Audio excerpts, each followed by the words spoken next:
Bom dia. Você ora comigo?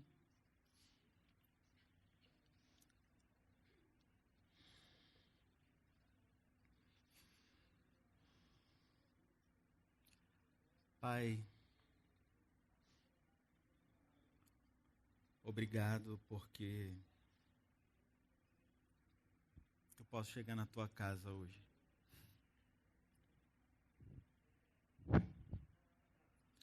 Obrigado pelo teu amor. Obrigado pelo teu cuidado.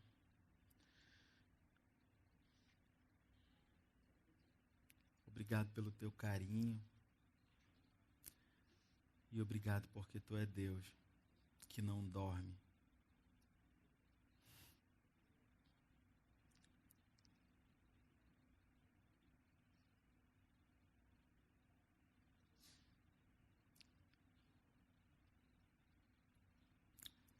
Nós estamos aqui nessa manhã, Senhor, porque nós entendemos que precisamos de Ti. A nossa oração nesse momento é que Tu fales aos nossos corações. Nós queremos ouvir a Tua voz. Nós queremos sair daqui diferente de como chegamos. Porque nós sabemos que só Tu tens as palavras de vida eterna. E para onde nós iremos, ó Pai, se não para Ti? E é por isso que a gente se reúne aqui como comunidade, para Te adorar, para Te bendizer e para Te agradecer pelas Tuas misericórdias que se renovam em nossas vidas a cada manhã.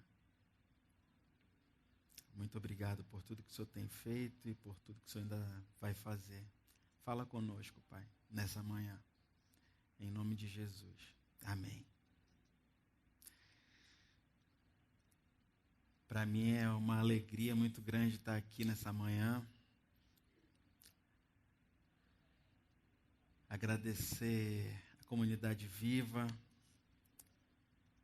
Para quem não me conhece, né? Vou voltar um pouquinho. Eu sou o Paulo Gilson, o PG, marido da Andresa, pai da Ana Júlia e do Tiago. A gente estava meio sumido aqui uns tempos porque a gente se envolveu num acidente aí de trânsito. E um acidente um pouco grave, mas o Senhor guardou a gente, guardou as nossas vidas. E hoje a gente pode estar aqui para agradecer junto com vocês. E agradecer a Deus, e eu quero agradecer de uma forma bem especial a comunidade viva. Vocês são incríveis. Tanto os que oraram, quanto os que foram lá com a gente, os que ajudaram, levaram a gente para fazer exame, para fazer raio-x, para ir no hospital, foram com a gente lá na hora do acidente, a comunidade viva. Eu descobri que eu amo vocês mais do que eu sabia. Que realmente é uma pena os que não têm uma comunidade viva, como a gente tem, porque faz toda a diferença na nossa vida. Muito obrigado. E hoje vocês vão ter que me aguentar um pouquinho mais emotiva, porque eu estou com muita saudade de vocês.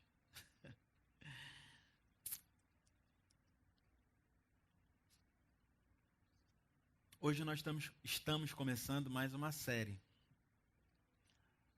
Romulito, acende a luz aí para mim ver esse povo lindo. Olha, até o Cássio veio hoje. Meu Deus, que bacana. Hoje a gente está começando uma série nova que chama, e aqui na CV a gente tem dessas, né? A série chama Upside Down. A gente já inventa, né, meu irmão? Para quem não manjou ainda, é de cabeça para baixo. Só isso. Só que a gente tem esse nosso estilo, né? Então a gente meteu essa marra aí, né? De negocinho em inglês. E como subtema, a arte de ser do contra.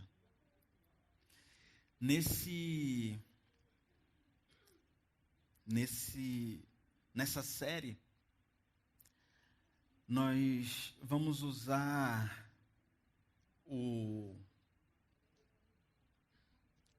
as bem-aventuranças.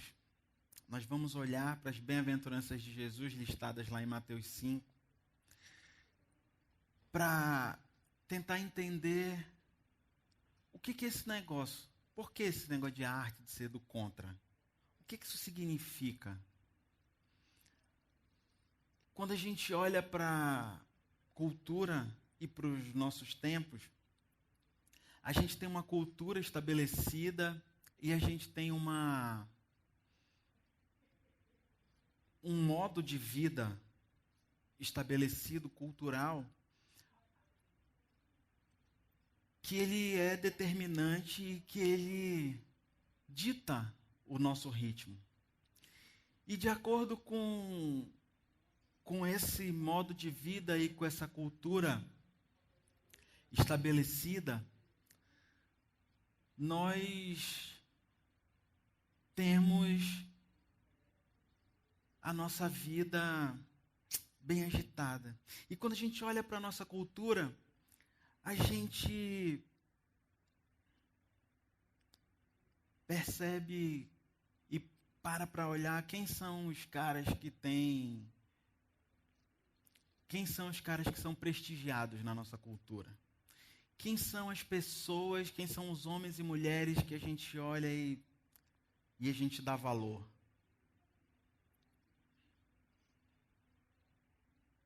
São as pessoas de sucesso. E o que é sucesso na nossa cultura hoje?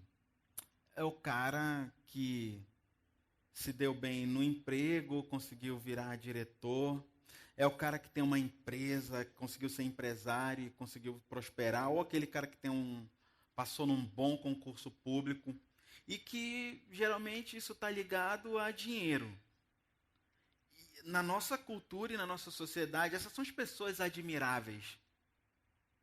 Essas são as pessoas que a gente olha de manhã, ninguém levanta da cama para ser um derrotado. Eu não vou trabalhar porque eu quero ficar pobre. Eu vou trabalhar porque eu quero melhorar de vida. E a gente fala para os nossos filhos, olha, poxa, estuda. Se você... meu filho, você pode ser médico, você pode ser advogado. E ninguém fala para o seu filho, não estuda não, porque se não der nada, tu vai ser gari e vai ser... Ninguém fala isso. Essas não são as pessoas admiráveis. Esse não é o que a cultura diz e o que a cultura determina como sucesso. E quando a gente para pensar na época de Jesus, será que a cultura da época de Jesus era diferente? Ou será que a cultura da época de Jesus também colocava como sucesso aqueles caras que tinham dinheiro e poder? Na época de Jesus, era muito pior. Porque hoje, nós temos a nossa... Se você não é cristão, você tem a consciência social, não é? Então, a nossa cultura também diz que existe hoje um código de direitos humanos, onde algumas barbáries não são aceitas na nossa cultura, onde todas as pessoas têm direito à moradia, todas as pessoas têm direito a um saneamento básico. Então, na época de Jesus não era nada disso. Na época de Jesus, se você era pobre, se você era miserável, se você não tinha condição, se você não fazia parte de uma casta, se você não era de uma casta elevada, provavelmente aquele sacerdote ia dizer para você, não, cara, você é nessa situação porque você não tem a graça divina ao seu favor. Ele dizia para você que, sabe por que a tua família é ruim? Por que o teu pai foi preso? Porque não pagou a dívida? E aquele cara ali, Deus não está olhando para aquele cara. Esse cara aí deve ter pecado na família dele, desde o antepassado, por isso que o cara nasceu aleijado. Então, na cultura daquela época, se você era pobre ou se você tinha alguma deficiência, isso também significava que Deus tinha virado o rosto para você. Isso também significava que Deus não tinha interesse no seu bem-estar. Era isso que significava, na época de Jesus, você ser uma pessoa pobre. E a pobreza era um negócio tão enraizado, e era um negócio tão menosprezado, que você vai ver comigo que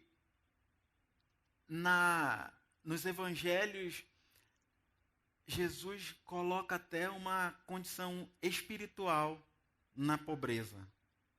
Jesus, ele vem e coloca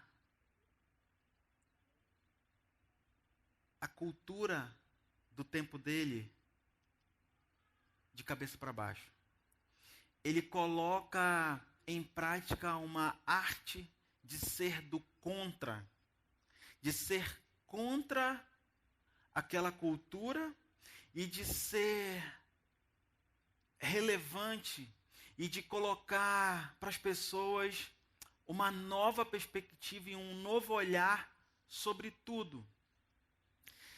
E hoje eu quero convidar você para a gente olhar junto a primeira bem-aventurança. A primeira bem-aventurança listada lá em Mateus 5, ela fala, Mateus 5:3. Se der para acender mais aí a luz, Rômulo, para a galera que está de Bíblia, lembra que agora a gente está nessa vibe aqui de trazer o manual, nosso manual de vida em papel. Lá em Mateus 5, verso 3, é onde a gente vai navegar hoje. Um versículo muito conhecido de todo mundo, eu acho. Mas eu quero convidar você para você ler comigo esse versículo. Que diz assim: Bem-aventurados os pobres em espírito, pois deles é o reino dos céus.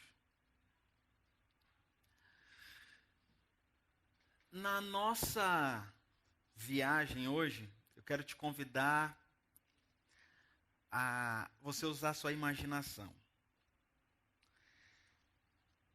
Imagina quando Jesus estava proferindo essas palavras.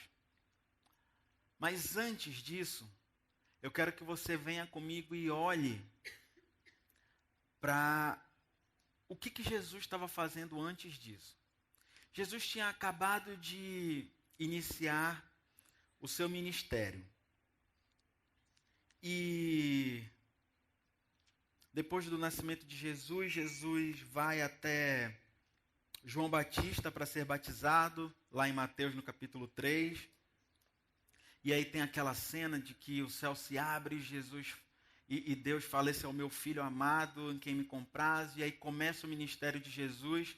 E aí Jesus começa, então, logo depois do batismo, lá no capítulo 4 de Mateus, Jesus, ele se retira e ele passa 40 dias no deserto em jejum e oração. Olha que interessante, né? Antes de começar o ministério dele, Jesus se retirou para orar. Talvez esteja faltando, vou abre parênteses, talvez esteja faltando mais momentos como esse nas nossas vidas, nos nossos dias de hoje. Momentos sozinho, em oração, para ouvir o que o Pai tem para falar para a gente. Fecha parênteses. Então Jesus se retira para orar, Jesus passa por aquela tentação. Lembra que nos últimos dias, nos últimos momentos nos últimos dias do jejum, o diabo vai lá, tenta Jesus, Jesus Observe que Jesus responde ao diabo com as escrituras. E aí, depois desse momento, Jesus começa a pregar e Jesus começa a andar pela Galileia e por outras cidades e chama os discípulos, né? Convoca os discípulos, começa a chamar alguns. E depois disso, e nessa andança onde ele chama, Jesus fala com a multidão e Jesus, ele cura muitas pessoas. O começo do ministério de Jesus, Jesus cumpre o que tem escrito lá em Isaías 61. Lá em Isaías 61, diz bem assim: o Espírito do Soberano Senhor está sobre mim, porque o Espírito do Soberano Senhor está sobre mim, porque o Senhor ungiu-me para levar boas notícias aos pobres, enviou-me para cuidar dos que estão com o coração quebrantado, anunciar liberdade aos cativos e libertação das trevas aos prisioneiros. Isso tinha sido profetizado pelo profeta Isaías. Depois, lá em Lucas 4, 18 e 19, Lucas repete essa mesma profecia citada lá em Isaías, quando ele diz: o Espírito do Senhor está sobre mim, e ele repete: porque ele me ungiu para pregar boas novas aos pobres. Ele me enviou para proclamar liberdade aos presos, recuperação da vista aos cegos, para libertar os oprimidos e proclamar o ano da graça do Senhor. E depois, em Mateus 11, 5, Mateus também repete isso. Então, Jesus, ele começa o ministério cumprindo aquilo que tinha sido profetizado sobre ele, curando e levando as mensagens aos pobres. E aí Jesus, ele decide fazer o seu grande e principal ensinamento. E aqui uma coisa muito interessante que eu quero chamar a atenção de vocês, porque naquele contexto, então Jesus vinha falando, quem é que vinha seguindo ele? Os pobres, os mancos, os miseráveis. Aqueles que não tinham vez na sociedade. Essa era a turma que estava seguindo Jesus, que circundou ele para ouvir o que ele tinha para falar. E não os letrados e os abastados da sociedade. Nessa hora, uma coisa muito interessante. Na época de Jesus, não tinha papel, né? As pessoas não sentavam para ouvir Jesus, pegavam um bloquinho de papel e anotavam. E também não tinha o que a gente tem aqui hoje ali, né? O pessoal está filmando, depois, se eu não prestar muita atenção, se eu quiser relembrar, eu vou lá e assisto no YouTube. Na época de Jesus, os mestres tinham que ter uma preocupação de dizer coisas relevantes. Vocês já pararam para pensar nisso? Porque o cara estava ali assistindo, ouvindo, tinha que guardar tudo. Aqui, ó. Não tinha papel e caneta. Então, Jesus tinha uma maneira muito particular de ensinar. Ele pegava coisas difíceis, usava uma parábola para simplificar o que ele queria dizer e sempre usava coisas do dia a dia, ou parábolas, mas ele sempre dava alguma coisa concreta, para que as pessoas da época, como não tinham como anotar, para que elas entendessem e guardassem. Para que eles entendessem e guardassem. Entendessem e guardassem. E aí, então, tendo isso como pano de fundo, o que Jesus fez antes, a jornada que ele vinha tendo, sabendo que Jesus sabendo como mestre, ele tinha que falar, ser entendido. Jesus aqui profere o seu grande tratado teológico. Porque ele diz aqui diretamente o que ele queria dizer sem parábolas. Aqui Jesus chega e diz: olha, é assim que eu quero que vocês vivam. É assim. Eu quero que vocês vivam desse jeito. E sabe, toda a separação feita pelos mestres da lei com relação aos pobres, agora eu estou dizendo, bem-aventurado o pobre de espírito, porque ele vai herdar o reino do céu. Você imagina que naquela sociedade que o pobre não tinha direito nenhum, não tinha ainda a nossa Carta de Direitos Humanos, e o pobre não tinha direito a nada, ele não era ninguém. Ele não era ninguém. E Jesus chega e diz, olha, o pobre de espírito é o que tem direito. E aí, se você é o que tem direito ao céu. E aí, Jesus continua, e eu te convido a ficar com a gente nessa série. Hoje a gente vai falar só dos bem-aventurados pobres de espírito, mas... E aí Jesus continua falando disso. Uma outra coisa que eu quero chamar a tua atenção, quero que você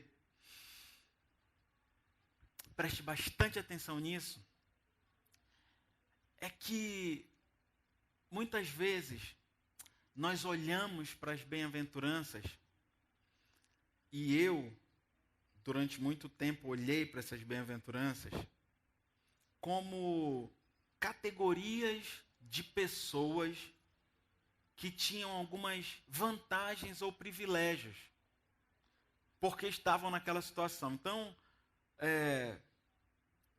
pobres de espírito, os humildes, os que tinham fome e sede, eu achava que eram categorias de gente. E John Stott, ele, no livro Contra a Cultura Cristã, que é um livro que eu indico para que vocês leiam e aproveitem melhor tanto a nossa série de palestras quanto a série que a gente está tendo lá no Viva a Palavra, nesse livro, ele tem tem um trecho que eu trouxe aqui para a gente, que eu achei bem marcante, bem interessante. Eu queria que a gente saísse daqui com esse conceito, que diz assim: não existem 8 grupos separados e distintos de discípulos, como eu, Paulo Gilson, achava que tinha. Alguns dos quais são mansos, enquanto outros são misericordiosos e outros ainda chamados para suportarem perseguições. São antes 8 qualidades dentro do mesmo grupo de pessoas. São antes 8 qualidades dentro do mesmo grupo de pessoas. Aqui Stott está dizendo que essa lista das bem-aventuranças são características que nós precisamos ter,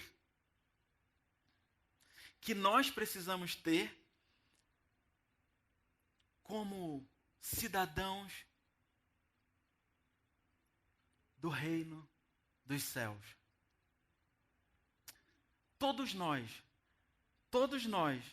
que queremos ser discípulos de Jesus, nós precisamos ter essas características. As características listadas nas bem-aventuranças. Partindo desse ponto, aí a gente começa a pensar, tá bom, Paulo, então são características, e a gente vai ver cada uma delas nos próximos domingos. O que é esse pobre de espírito? Então, o que significa ser pobre de espírito?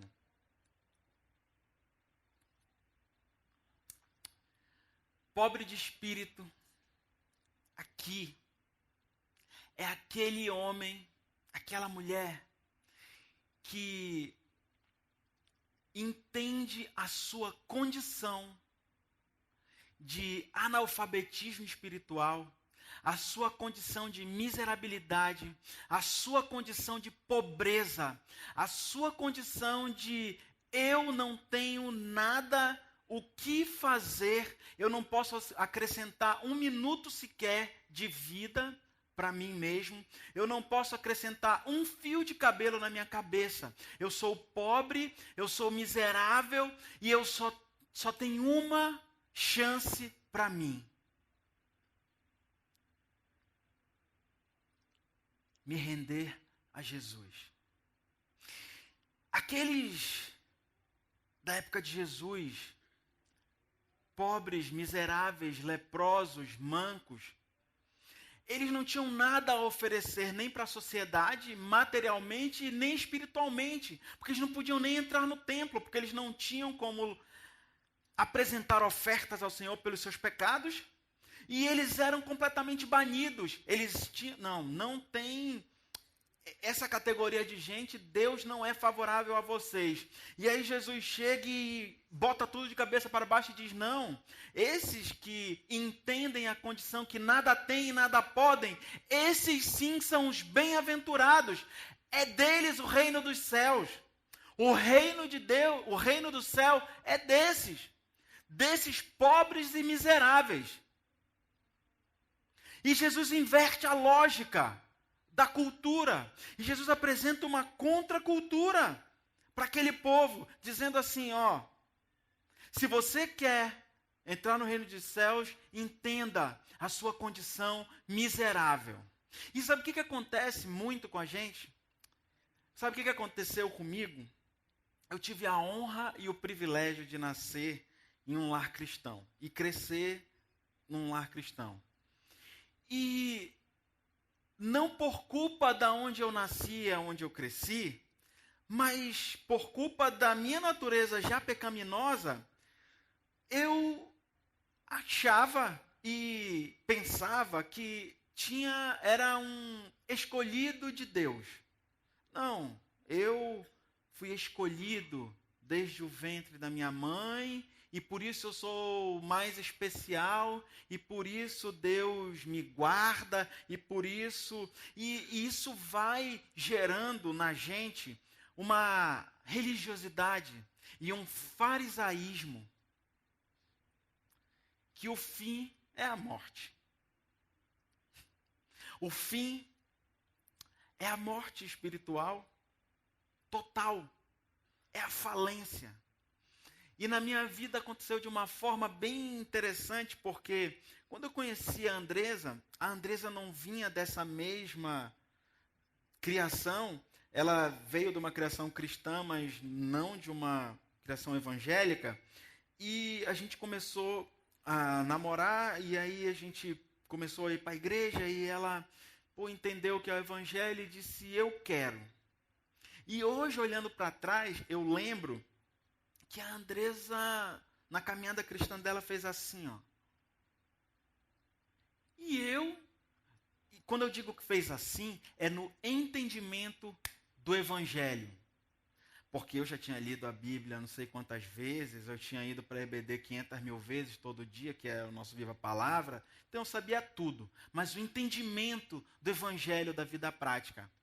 E aí hoje, quando eu olho para trás, eu vejo que ela disse assim, eu sou pobre de espírito. Eu não sei nada, eu não entendo nada, mas eu quero esse Jesus aí. E a gente se apega na religiosidade, de que a gente sabe de tudo, que a gente faz tudo porque eu isso, eu aquilo. E a gente não entende o Evangelho, não vive o Evangelho de Jesus, como ele nos ensinou, por causa de nós mesmos, por causa do nosso pecado, por causa da nossa natureza. A gente acha que a gente sabe o que é bom para a gente. E quando Jesus diz assim, bem-aventurado, ele usa no grego uma palavra que a palavra makarios, que é a palavra, ela se refere ao mais elevado nível de bem-estar que um ser humano pode encontrar. Então, imagina que Jesus diz assim, esse cara aqui, que se rende a mim, que entende o seu analfabetismo espiritual, que entende a sua pobreza, que entende a sua nulidade, esse cara, ele é bem-aventurado, ele é um Macários, ele vai ter o mais elevado, a mais elevada condição de bem-estar humana. Então, isso traz para a gente também que, O reino do céu, ele é vivido e ele começa aqui.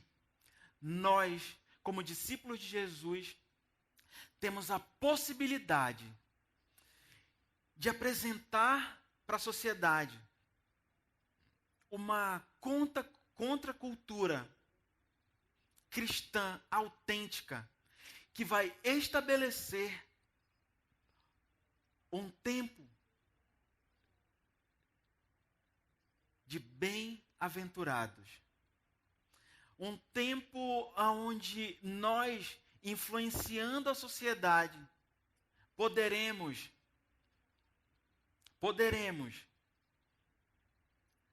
fazer com que a sociedade tenha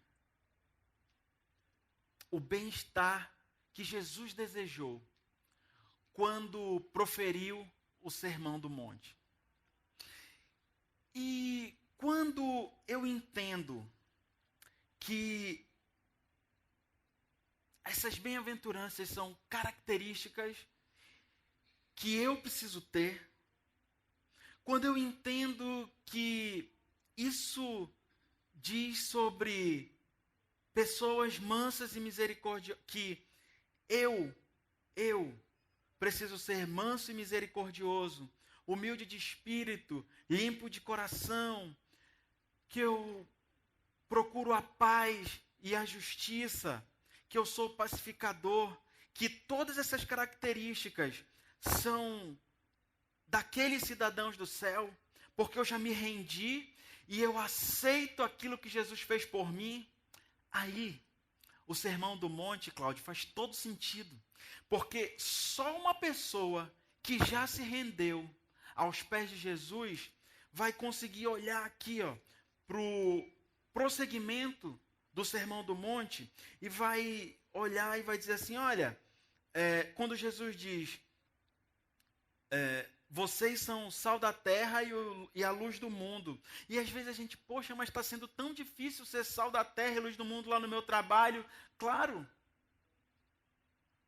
você só vai conseguir colocar em prática todos esses ensinamentos do Sermão do Monte, que é o desejo e a ordenança de Jesus, se você primeiro for um bem-aventurado por Ele. Se você primeiro entender a sua pobreza de espírito, se você entender o quão necessitado dele você é impossível esse padrão aqui descrito ser cumprido ou vivido por alguém que ainda não se rendeu a Cristo. É impossível.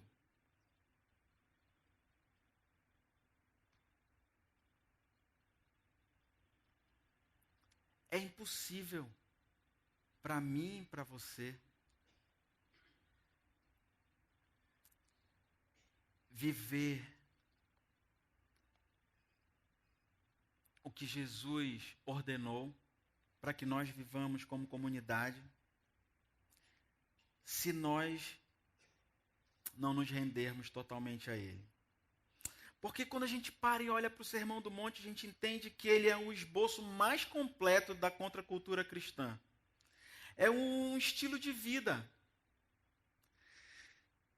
onde a gente tem uma vida realmente plena, mas vivida sob um governo divino, e não sobre o governo dos homens. Porque na cultura e no governo do homem, quem tem a vida plena é quem tem dinheiro no bolso e prestígio. Não posso nem bater no meu bolso que não tem dinheiro. Mas é quem tem dinheiro no bolso e prestígio. Então, se nós não temos isso, nós não somos prestigiados na cultura do mundo. Mas na contracultura apresentada por Jesus, tem lugar para todo mundo nessa mesa da comunhão. Tem lugar para todo mundo, para pobre, para leproso, para manco, para aleijado, para desempregado, para o traído, para aquele que está deprimido, para aquele que está com o casamento destruído. Basta você se render e você reconhecer Jesus. E aí você passa de escória da sociedade a bem-aventurado, àquele que tem o mais alto grau de bem-estar que um homem pode ter. Essa rendição, esse entendimento e essa jornada, ela, se você decidir viver essa contracultura autêntica do Evangelho, isso que Jesus está propondo, aí a gente deixa de ser simpatizante do Evangelho ou um seguidor distante e a gente passa a ser discípulo. O que tem faltado para a gente aqui na comunidade viva e no nosso tempo é que a gente tem muito simpatizante e pouco discípulo. Aqui também. A gente tem muito cara que acha muito cool a comunidade viva, muito legalzinha, mas a gente tem pouco discípulo de Jesus. E quando eu digo pouco, não é em ofensa a ninguém, até porque a gente está cheio aqui, mas eu digo pouco em relação àqueles que se dizem seguidores de Jesus. Então, o parâmetro não somos só nós, amplia o leque. A gente precisa entender que ser discípulo de Jesus tem um custo. E que olhar para essa bem-aventurança, olhar para o Sermão do Monte e decidir obedecer, primeiro eu só posso fazer isso se eu entendo e se eu me rendo a Cristo. E depois eu tenho que entender que isso vai ter um custo e um preço. Vou dar um exemplo para vocês de um grande cara. Vocês lembram de Pedro? Apóstolo Pedro. Ele andou com Jesus. Ele seguiu Jesus, ele caminhou com Jesus. Ele teve ensinamentos ali no dia a dia. Mas Pedro, até muitas pessoas atribuem ao temperamento dele, Pedro, durante a sua caminhada com Jesus, ele era mais um admirador do que um discípulo. Tanto é que quando ele estava naquela fogueira ali, Jesus tinha sido levado para ser crucificado, para quem não lembra da história, e aí ele foi se aquecer numa fogueira, e aí as pessoas disseram assim, olha, ele também, apontaram para Pedro e disseram, ele também andava com Jesus. E aí Pedro faz o quê? Opa, eu não. Lembra que ele nega Jesus 3 vezes? Só que aí Pedro deixa de ser simpatizante, entende o chamamento de Jesus e Jesus termina dizendo para Pedro, cara, apacenta minhas ovelhas. Apacenta minhas ovelhas. E a gente vê que Pedro realmente deixa de ser um simpatizante e passa a ser um discípulo de Jesus de verdade. Vocês pegaram a diferença? A gente tem produzido nas nossas comunidades pessoas que não estão entendendo direito o que é essa contracultura. E aí as pessoas olham para a gente aqui nas nossas comunidades e acham que é só um lugar legalzinho. E a gente quer realmente proporcionar um ambiente legal. Mas nós precisamos deixar de ser simpatizantes do Evangelho e precisamos decidir sermos discípulos de Jesus. Esse é o convite. Esse é o desafio de Jesus para a gente. Entender qual é o custo disso.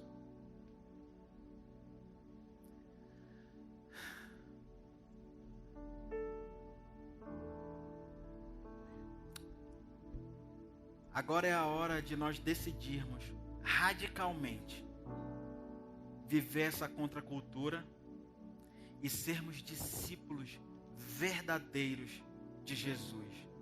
e não meros simpatizantes. A hora é agora. O tempo é hoje. Porque quando a gente pensa que tem muito tempo,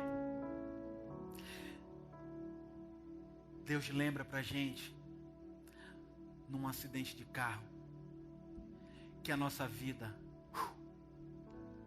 é frágil e que a gente não tem o tempo todo que a gente pensa que tem. Então a hora é hoje.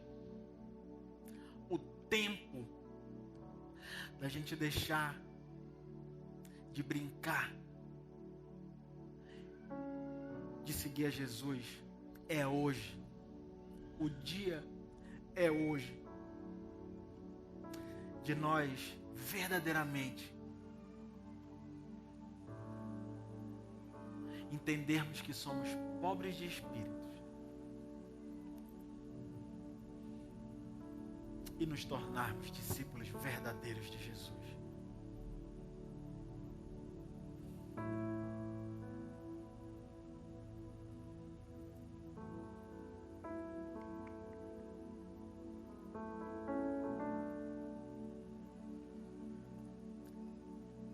Esse é o meu convite.